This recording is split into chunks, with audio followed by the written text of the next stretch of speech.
Okay, hi everybody. Thanks for tuning in. For those who don't know, my name's Richard Munn. I'm a portrait photographer. I've worked twice now with Kate. Both times were a fantastic experience. I was really interested in what Kate's doing with social media, so I really wanted to have a conversation with her about that. I'm a big kind of theory and philosophy geek, so that's the kind of easiest way for me to start. Something that I've been really fascinated with is our sort of hangover from the Industrial Revolution in terms of the way we think about work, the way we think about art, and also the way we think about sort of communication or marketing. And it was really interesting to me when I posted up that this interview was happening. Somebody literally said in the comments, the best way to get noticed on social media is to shout louder. And the shout louder approach is sort of like the 1950s or like the Mad Men approach, which is you have an average product, you have a mass market, so you want to advertise to the average consumer, and the best way to do that is to interrupt as much as you can and shout as loud as you can. So if you're Coca-Cola, then you see Coca-Cola all over the place. The problem with that is when you come out of that and you come into particularly the arts and social media, you're no longer selling an average product to the average person because you're selling an art. And social media is based around connection, and nobody likes to be shouted at. So while nobody likes to be shouted at, some people still think shouting at people is a good way of getting your point across. The problem with social media, of course, is you can tune that all out, and then after you have been tuned out by somebody, when you eventually do have something good to say and you do want to connect with people, it's too late because they've already tuned you out. So that was the launch pad for me to talk with Kate, because I like basically the way she's connecting with people, and so I wanted to kind of start and really ask you, Kate, what are the sort of the top things that you've found online to not only connect with people, but also, importantly, get work through using social media. Okay, well, thanks, Richard, and thanks anyone who is tuning in or catching up on this interview later on. So just a really quick kind of brief background on some of the work that I've done so you can get an idea where I'm coming from and why I feel that I've got a little bit to say about this subject. I've been acting now for 13 years professionally. I did theatre for quite some time. The last 3 years or so I've been mainly focused on independent film, which was a whole new game for me. Didn't know much about it. I just knew that I had a bit of a taste for working on camera and the style of acting that was used. But I really didn't know how to go about getting that kind of work. There are various websites that people can use, and a lot of actors know can be quite expensive to sign up to. There are some that you just have to be part of, and there are some that are optional to sign up to, whereby you can browse castings that are being advertised. So I did the rounds, and I sort of applied for a couple of films. But over time, I did find it was always a slog, and you always feel like a tiny fish in a big pond, and you almost hit a brick wall sometimes as an actor. There's so often we're out of work, and we just want to kind of keep in the game and find out what we can do to boost our chances. And it was only really when I sort of connected with other actors, filmmakers, cameramen, sound guys, editors, you name it, anyone in the industry, anyone creative really. I would add them on Facebook, I would add them on Twitter and LinkedIn. Firstly, it made me feel less disconnected from the industry. I felt like if I wasn't involved in something, I could see what other people were doing. And in some ways it motivates you. You think, right, well, I shouldn't be sitting here doing nothing. I feel motivated by people that are working hard. But also it just generates this constant buzz. You can just see, what projects are in development. Maybe it's just an idea that someone's got at the moment about a type of film that you want to work on. So you kind of start by testing the water, and you contact these filmmakers and you can ask them, you can show a genuine interest in what they're doing. And over time, I think, to make more of a point of it, if you pay an interest via social media in what a filmmaker is coming up with, you're showing a lot more of a genuine interest than you can do sometimes on these casting websites, because when you browse a casting website, you're just looking for work. it's a jobs board and you want to act, so you look for something that requires acting. If you really get to know people online, filmmakers, for example, a bunch of guys I know, they work for a company called Bad Blood Films. They make primarily horror movies. So I look at the horror films that they're on in development, the films that they enjoy, what makes them tick. Sometimes we have online discussions about a difference of opinion or the things that we agree with. And that is already, it forms a slight bond, whether you like it or not, with these people more directly. So that when it does come to casting for a role, you have something that you have a common interest, you have something that you can talk about already. So in the last sort of 3 years or so, I've pretty much been working on independent films every month or every other month. I like to keep as busy as possible. And this is only made possible through social media, because I'm always aware of what's going on. And people can also be aware of what you're doing. So I think there's a fine line. I noticed that someone tweeted yesterday when we were putting questions up. There's a fine line between bragging and appearing busy. But I think it's incredibly important to appear busy. Now, much like you said at the start, Richard, when you said about people shouting, like it's too loud, it's very one-sided. You can still put yourself online in a way that's not going, employ me, or I'm the best actress in the world. It doesn't have to be like that. What you can do is just remind people of your existence, because you're actually making life easier for people.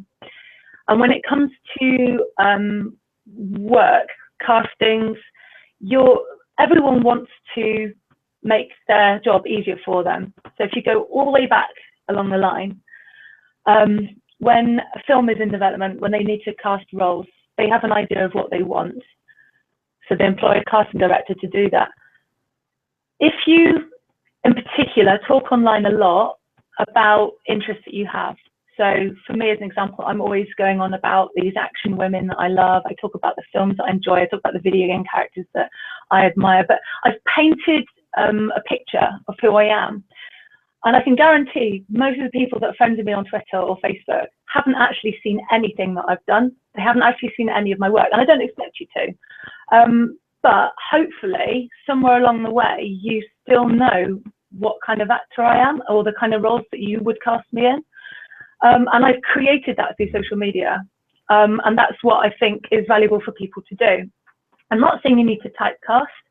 I just think that you should provide as much information as you can for free on these websites, so that when these opportunities come up, you're already in people's minds. And it's not through being loud and braggy and annoying. It's just through giving a little bit of an idea of what kind of person you are, and what you're interested in. And it just kind of hopefully makes that process a lot easier. I hope that makes some sense anyway, but that's kind of how I see it.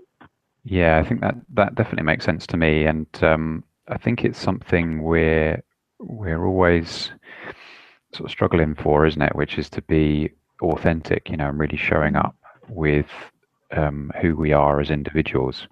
And I mean, interestingly, it's something I do with headshots as well, which is quite often, people always, and it's really easy to do, isn't it? What should I look like?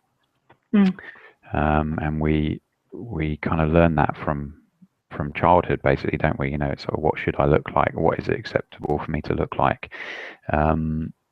And obviously to a degree that's important, but then what I coach people towards is looking as much like them as possible, which is a sort of funny thing to say, because you think, well, if you point a camera at somebody, they're always going to look like them. But I think we all know from experience that it's often not true, because we kind of manipulate things in a certain way that we're always kind of thinking, how should I look? Like you were saying, something I enjoy about like your social media profiles is like, as soon as I go on there, I'm like, okay, cool, this is who Kate is. And it's sort of like the Lara Croft sort of archetype, it's just sort of like, okay, great. And like if I was a casting director and I had that kind of role, like immediately you know, you would be popping into my head as like, okay, that's somebody who I can really work with, and that's somebody who could really kind of get into that role. And again, like you said, I don't think it's typecasting, but it's kind of saying this is, you know, this is where I'm really passionate. And I think that's really key. I mean, maybe that ties into one of the. Let's see if I can pull up Twitter now, because I want to get their handle correct. I know it was Kaleidoscope, wasn't it? Where are they? I also just, whilst you're finding it, just want to say a big thank you to the supporters from Kaleidoscope Man, and also the Film Sprites, and many other people on Twitter who constantly support and promote actors and independent film. It's so you know, we really appreciate it, and also you keep us on the radar as well. So tying in with what we're saying, I think it's really important, you know, to say thank you to people that do that kind of thing. Definitely. I mean, maybe we'll tie that in. So it's @_K_man_movie. What is it about acting that you love the most?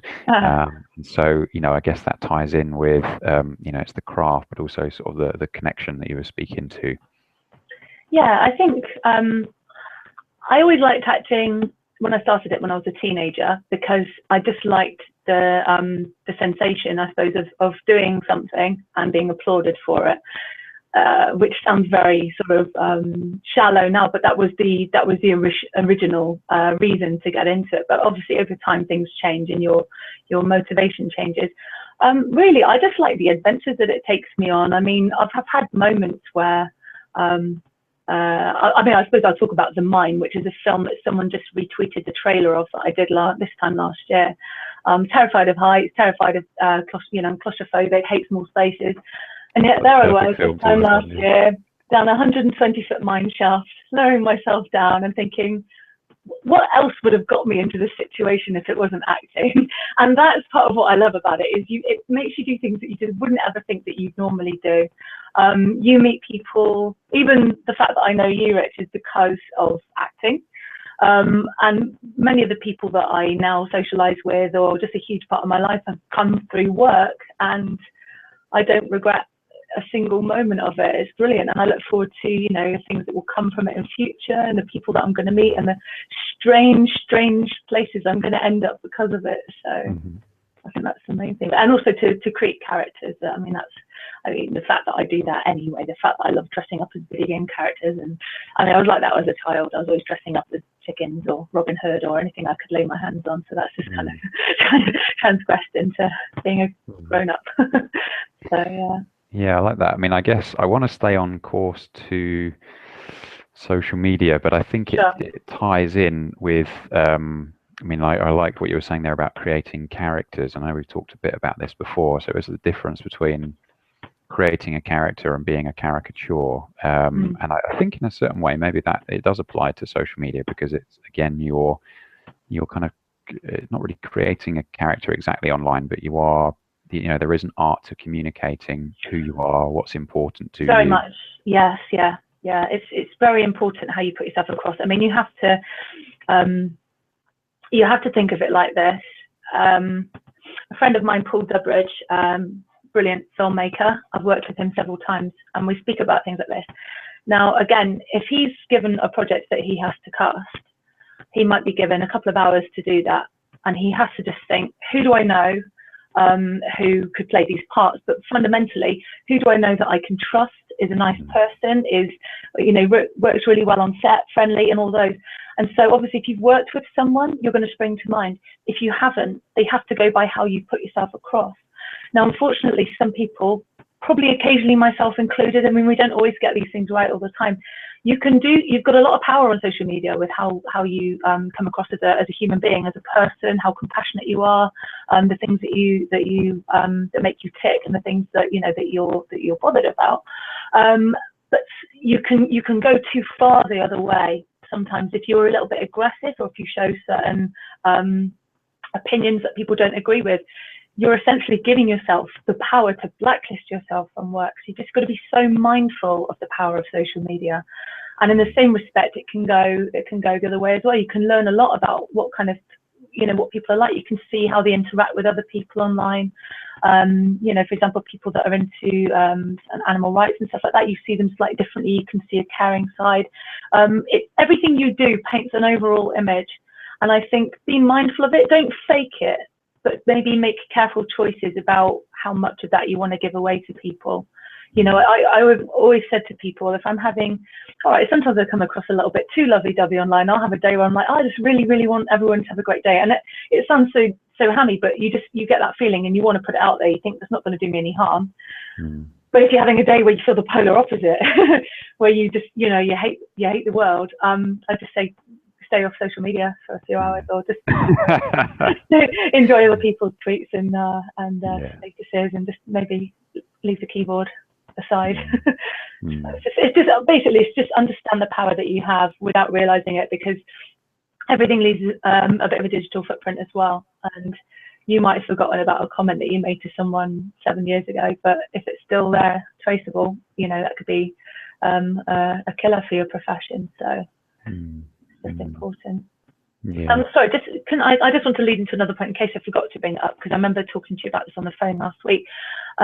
A really key thing that I found with using social media and work is to not be selfish.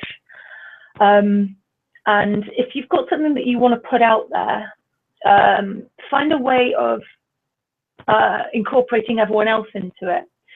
And the reason why I believe this works is because some of you guys might have noticed a couple of months back, I created a hashtag Twitter trend called Showreel Share Day. Now, in the grand scheme of things, you know, it wasn't sort of trending to the point of it being 100,000 tweets worldwide, but it was doing okay on a day when it was quite hard to make a breakthrough. I think it's the day of the elections. So it's quite hard to get noticed online. Anyway, it came about initially because I just had my new showreel finished. I'd got some footage back and I was quite proud of it. Now, up until then, I'd always been a little bit shy about sharing my showreel. I don't know why. I mean, it's pretty much all actors have got to show for their work. But I really didn't want to just tweet, oh, hi, everyone, look at my showreel. What do you think? Because people, like you said before, if you keep putting it in people's face, they'll think, well, why do I want to look at that? They'll just phone out and they won't be interested.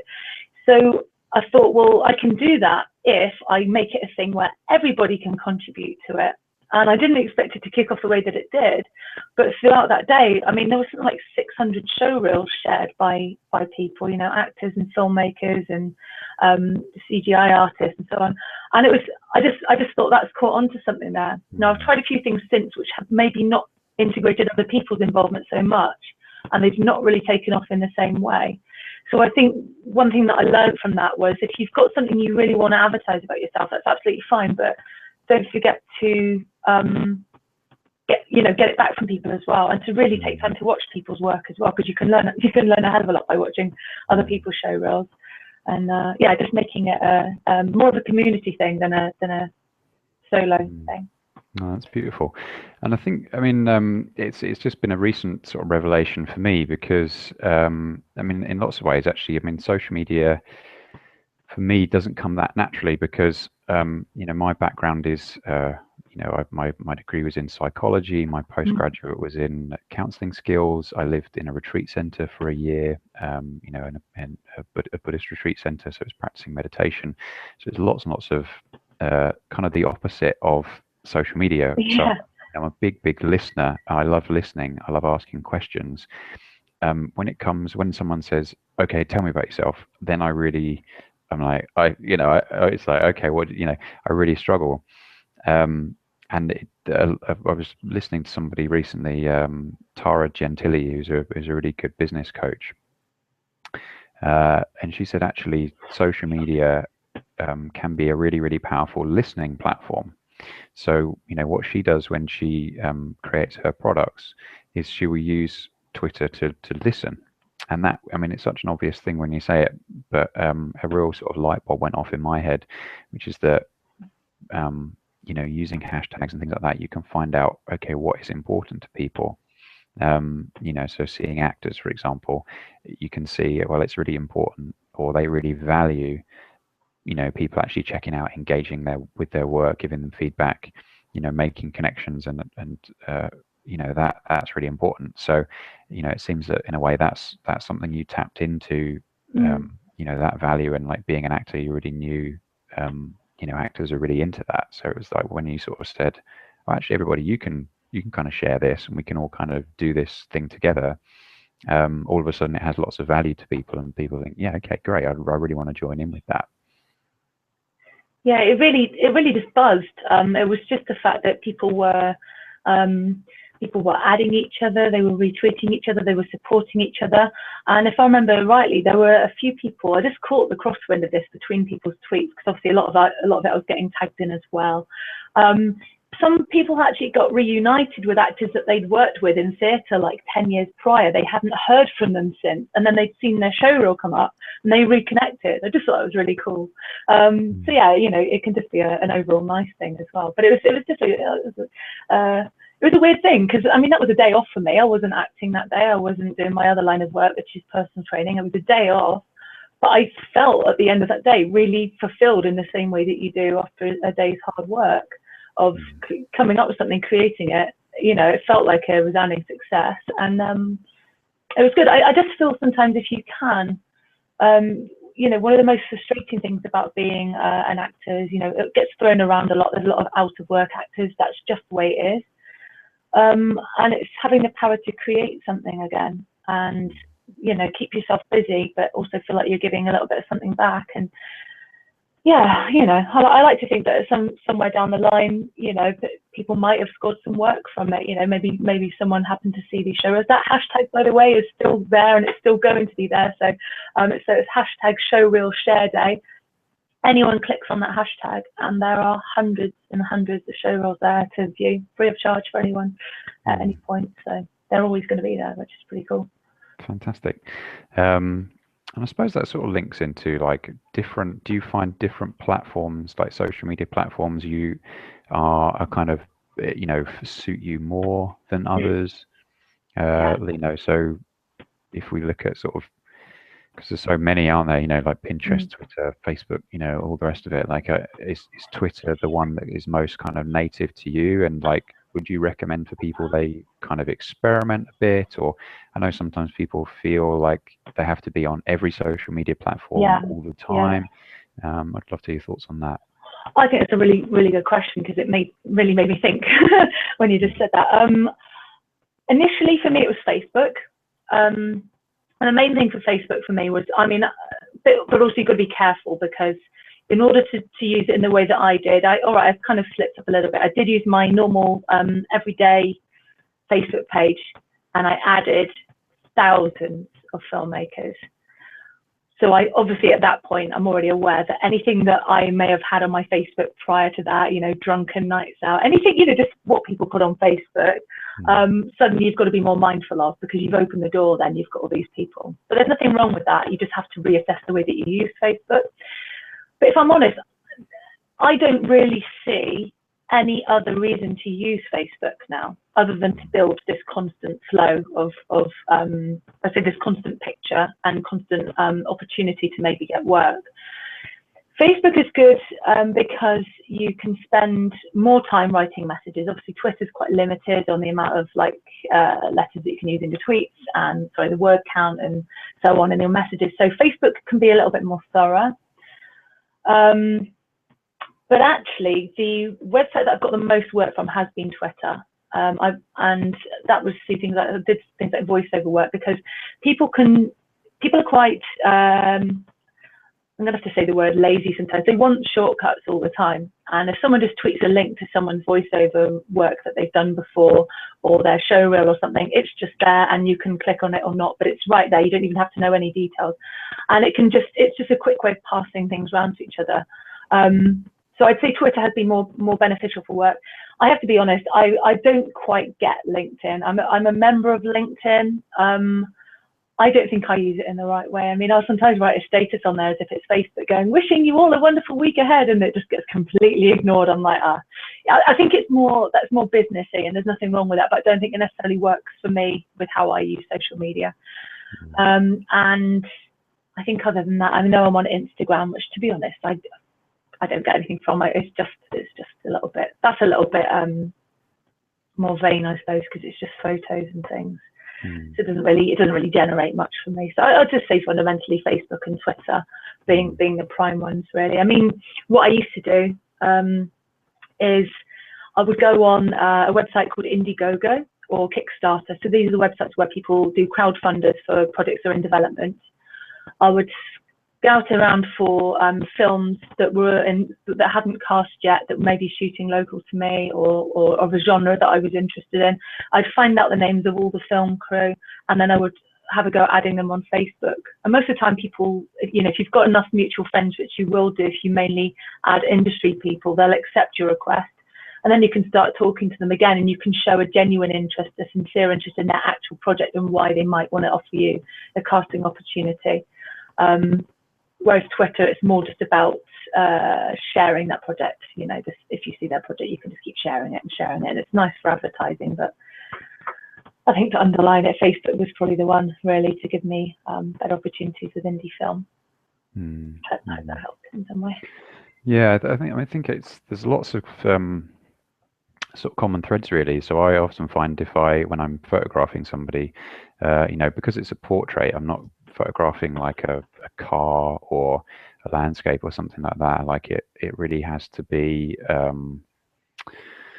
sort of relational, really. You know, I can't just point a camera at somebody and then you know, expect a good picture. Like that the theme I'm hearing that's sort of coming up with you a lot is you know, or be authentic and genuine curiosity and things like that. And you know, I think it's really important, kind of both in both directions.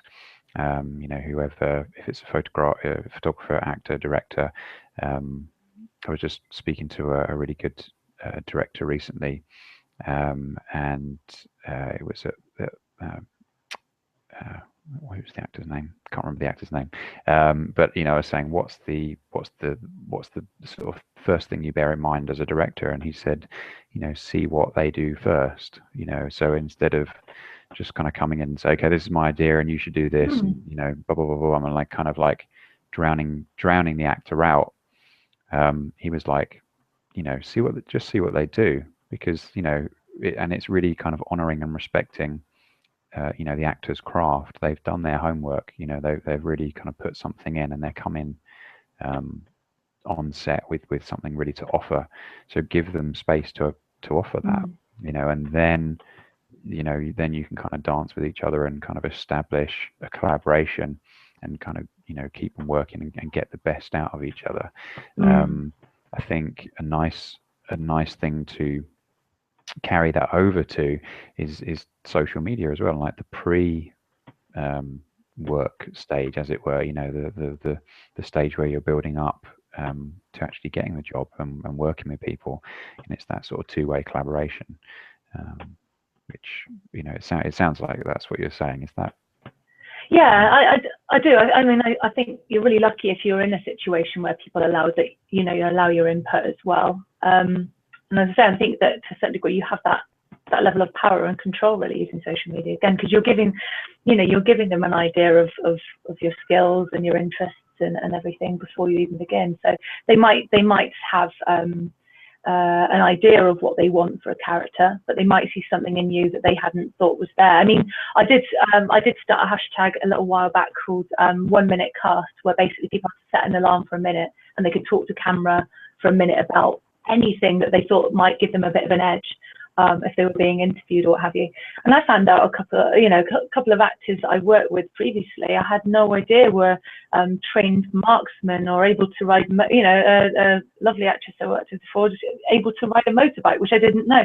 So you can, you know, and these filmmakers, when they see this or they find this out via social media, it might change what they put into the character, or they might see them in mind for a different character that they hadn't originally thought. But you're just giving a much more complete overall idea of who you are and what you can do, really. Definitely. I think I'm just going to go back to, I know we had another question on Twitter that I was quite interested in.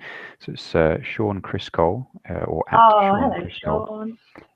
which is, I think, is a really lovely question. Maybe some of his students might be watching live at the moment. So in what ways could students best use social media during their 3 years of study?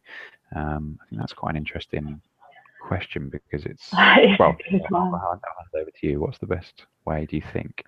Okay, well, thanks for the question, Sean, and thanks for all the tweets and friendship. I'm kind of making this up as I go along, really. I'll tell you why, because back when I was a student, I didn't have social media, barely had the internet. I might be giving a bit away about my age now, but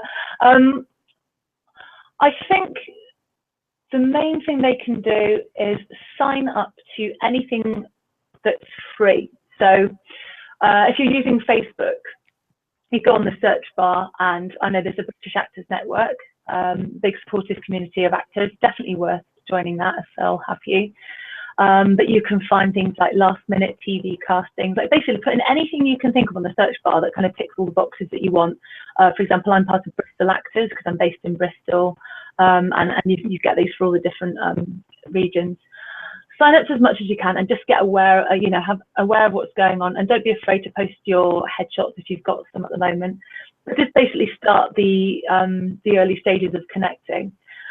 I would say possibly students, it would probably be beneficial to them to set up a separate Facebook page to their usual one. Because when you're a student, you're having a good time and everything, and I think just you don't want to do anything on there that you might regret professionally a few years down the line if you decide to keep hold of that Facebook page. So I would say set up a different account. If Facebook will let you. Unfortunately, I had mine taken off me recently, but I was able to put actress at the end of my name on Facebook. So my Facebook name was Kate Marie Davis Actress. Now, some friends made fun of me for that, but the reason I did it was actually because if you network with someone, you can't expect everyone to remember your name. So I wanted it to be a situation where if I happened to get to know someone online and they were just trying to remember who I was, they could just put in actress and they'd find my name, or if someone's casting for an actress, they might happen to put it in up for you to come. So if you can get a Facebook page or tag where you can have actor, actress, or whatever your creative element is on there, just to make yourself easier to access and people know why you're adding them. They can see straight from there what you are and what your intentions are, and just start making contacts really. Add people that you're interested in, because you could maybe learn a little bit about the industry from that before you graduate, and just start building relationships, because the building of relationships is a fundamental part of the industry, whether you like it or not, and it happens at every level. Agents need relationships with casting directors, they need relationships with actors, or actors need relationships with them, I should say, but there's always this building. So I guess it would be now the fundamental time to start doing that really, but just being a little bit careful about what you put out there, and maybe even, if you can, demonstrating some of your skills that you've got. It's our additional skills that make us stand out sometimes as actors. So if you're good at horse riding, you could put a lot of that on your social media page. If you're good at martial arts, just generally to start building this image really, and looking out for opportunities to apply for work. So I hope that helps a bit. Yeah, I think so, and it's emphasizing the process, isn't it? So that's I guess my challenge. I'm a bit of a perfectionist, so I never want to put things out there until I feel like I've really worked on them and their quality is very high. But I think more and more social media is about your process, and what is inspiring you, what is challenging you, what are you currently working towards, and it is not just I've achieved this, I've achieved this, I've achieved this. I think that's one of my sort of growing edges, my social media, one of my social media growing edges or something. But I think maybe being a student, that's kind of a perfect situation to do that, because you can, that is when you're experimenting a lot and kind of taking on a lot more. And I think, as you said, building a page, I think is a really good idea, because it kind of sets that container that when you go on your page, you're in the mindset already of being a professional working artist. Yeah, I think. Sorry, Rich. I was going to say, I don't think that anyone ever needs to be ashamed of the progression of lower quality work to the standard that they aim to achieve, because my actor page, really, I was only thinking about it last night. you know, I'd probably be quite horrified to read my very first post back in 2012 or whenever I started it. But I certainly, you should never regret things like that, because it's like creating a blog or a vlog or whatever.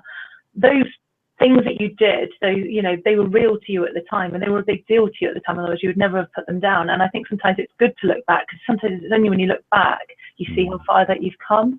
So it's actually quite a nice way of having an ongoing log of that online, really. And you can look, providing Facebook doesn't just disappear one day, you know, that will always be there to look back on. So yeah. What's another? So, and I suppose, like,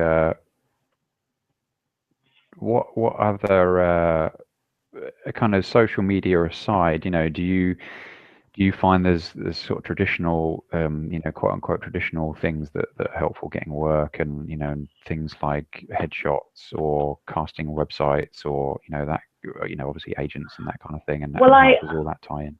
I think, you know, to be honest, I think the absolute single most important thing that an actor can have is a decent headshot, which is why obviously I'm glad to know you, Rich, because your work's been really good. And what myself and my partner Steve, you know, who we had our photos taken with you, what we found both times is it's very helpful for us as actors to have direction from a photographer, to bring out something in us, because we all think we can pose for cameras and everything, but it's only really the photographer, an experienced photographer, who can really draw out the character that people might actually want to employ, you know, to play around with their sort of vulnerability, or just whatever it is that gives them an edge.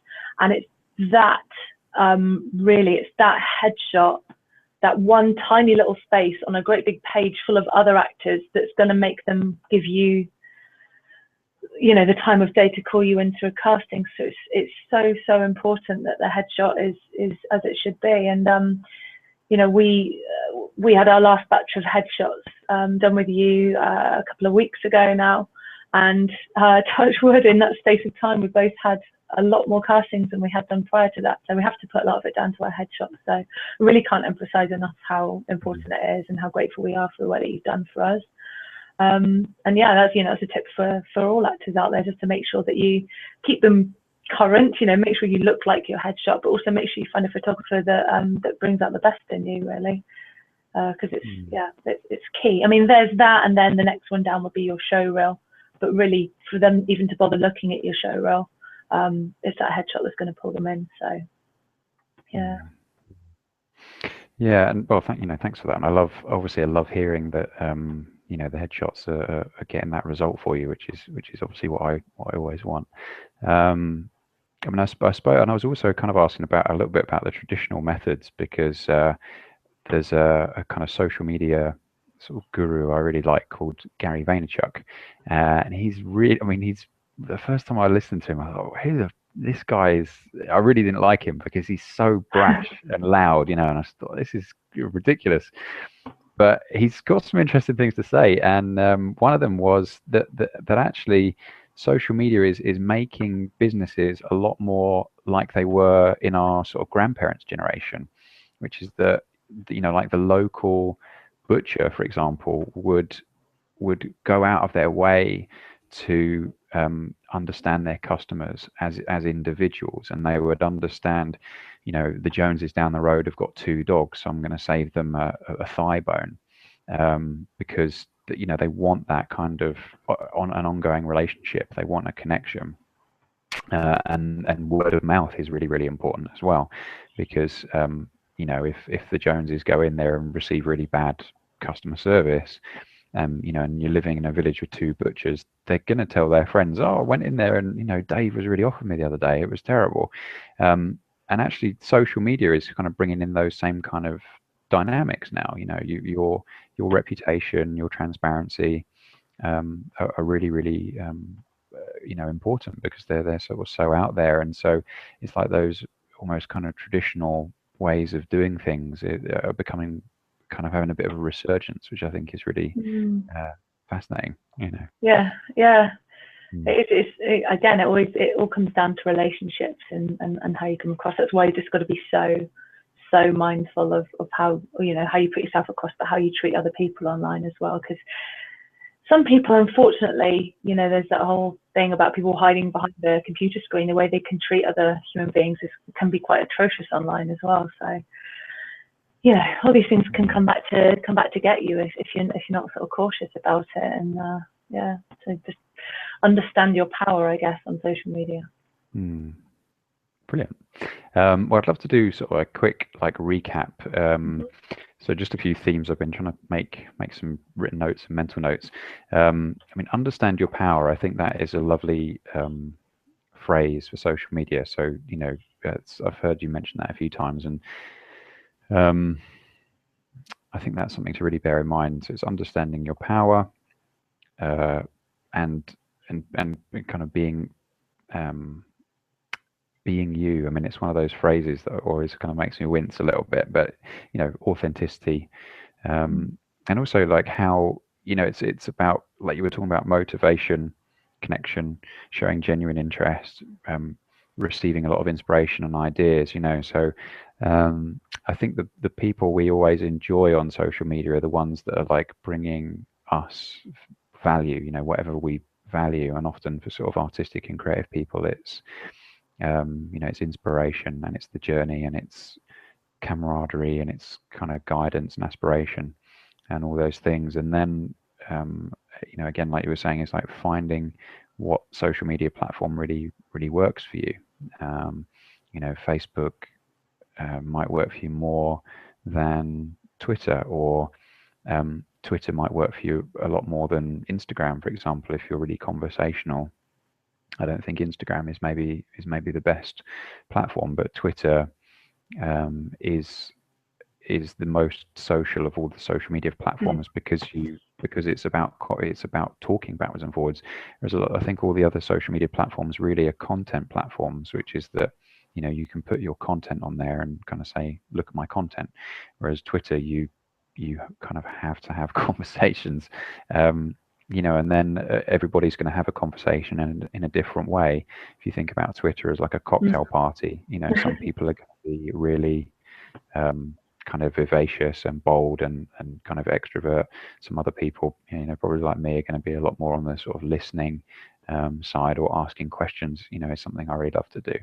And I think, you know, certainly with people with social media, you know, as well as lots of other things, we can say, okay, how should I do this? What's the way I should do this? Or what's the way successful people do this? And I think the answer is always, like, it's a cliche thing, but it's understanding what works for you, you know, being self-aware, you know, and then bringing that, like, if you're really introverted, don't feel like you have to be extrovert, you know. Yeah, definitely.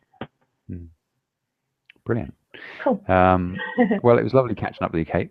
And thanks for everybody watching live. It's also going to be on YouTube, so it will go up on the blog as well.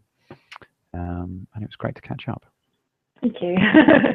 Cheers, and yeah, thanks everyone for tuning in.